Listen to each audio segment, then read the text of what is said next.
पति अभी नहा ही रहा था कि तभी फोन पर मैसेज टोन बजी। पत्नी मोबाइल के पास में ही खड़ी थी, उसका ध्यान फोन की तरफ गया। उसने सहज ही फोन उठाकर मैसेज पढ़ा। हाय गुड मॉर्निंग डियर, किसी बेबी का मैसेज था। पत्नी सोच में पड़ जाती है कि अब यह बेबी कौन है। तब तक पति भी नहाकर बाहर आ चुका है।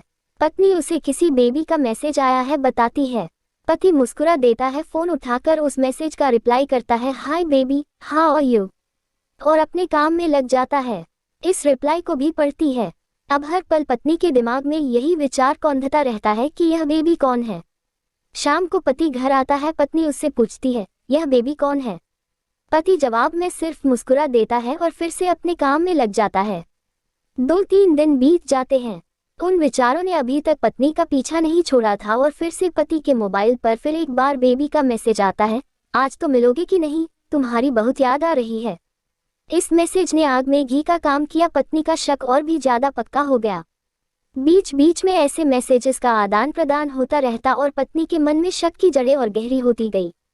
पति पूछने पर भी जवाब में सिर्फ मुस्कुराहट के और कुछ नहीं कहता। यह शक गुस्सा बनकर तब ज्वालामुखी की तरह फट पड़ता है जब एक दिन उसे अपने पति की जेब में सिनेमा की 2 टिकटें मिलती है। पत्नी अपने पति से बहुत झगड़ती है। पति उसे समझाने की कोशिश करता है लेकिन वो कोई भी बात सुनने को तैयार नहीं है। पति को भी उस पर गुस्सा आ जाता है और यह झगड़ा और भी ज्यादा बढ़ जाता है। गुस्से में पति घर से बाहर निकल जाता है। पत्नी का गुस्सा पति से कई गुना ज्यादा है। तुरंत वो अपना सारा सामान पैक करती है, एक चिट्ठी लिखती है कि मैं मायके जा रही हूँ हमेशा के लिए, और पति का घर छोड़कर चली जाती है। गुस्सा शांत होने पर जब पति घर आता है तो चिट्ठी पढ़कर उसके होश उड़ जाते हैं। 10 दिन बीत जाते हैं और गांव के उस घर पर डोरबेल बजती है जहां पत्नी रहने चली गई है। पत्नी दरवाजा खोलती है। दरवाजे पर 10 साल की एक छोटी बच्ची हाथों में चिट्ठी लिए खड़ी है। वो पत्नी को वह चिट्ठी देती है। बच्ची से वह चिट्ठी लेकर पत्नी चिट्ठी खोलकर पढ़ती है, डियर वाइफ, जिस बेबी की वजह से हम दोनों में इतने झगड़े हुए और तुम हमारा घर छोड़कर यहाँ चली आई, यह बच्ची जो अभी तुम्हारे सामने खड़ी है वो वही बेबी है।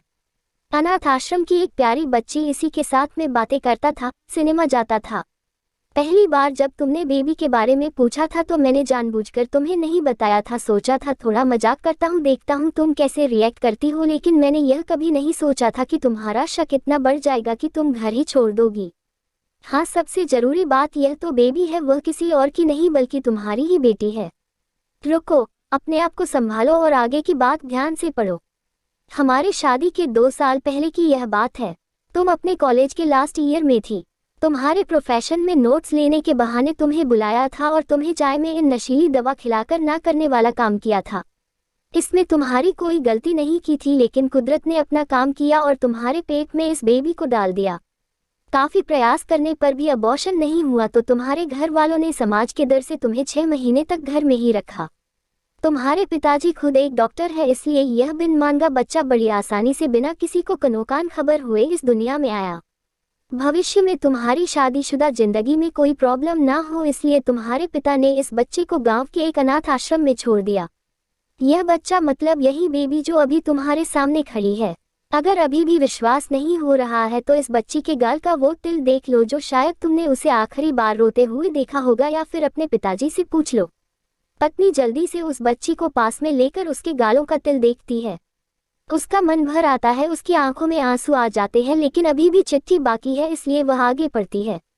मुझे पता है अभी भी तुम्हारे मन में यह सवाल उठ रहा होगा कि यह सब मुझे कैसे पता। तुम्हें बता दूं कि यह सब तुम्हारे खुद के पिता ने ही अपने मन में उठ रहे पश्चाताप को शांत करने के लिए शादी के 1 महीने पहले मुझसे मिलकर सारी बात मुझे बताई थी।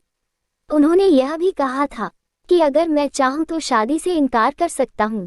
मैं स्वीकार किया क्योंकि इस पूरी घटना में तुम्हारी कोई भी गलती नहीं थी और हमारी शादी हो गई। तुमने मुझे बहुत प्यार दिया, लेकिन तुम्हारे पिता से बेबी के बारे में जानने के बाद मैं उसे मिले बिना नहीं रह पाया।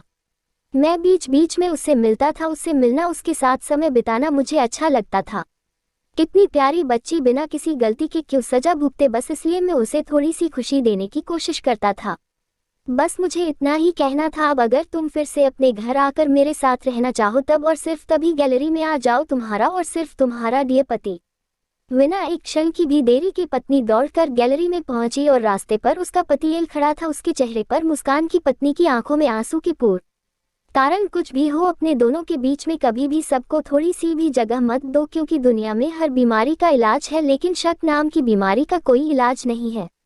मन शांत रखो, जो भी मन में आए एक दूसरे को बताओ।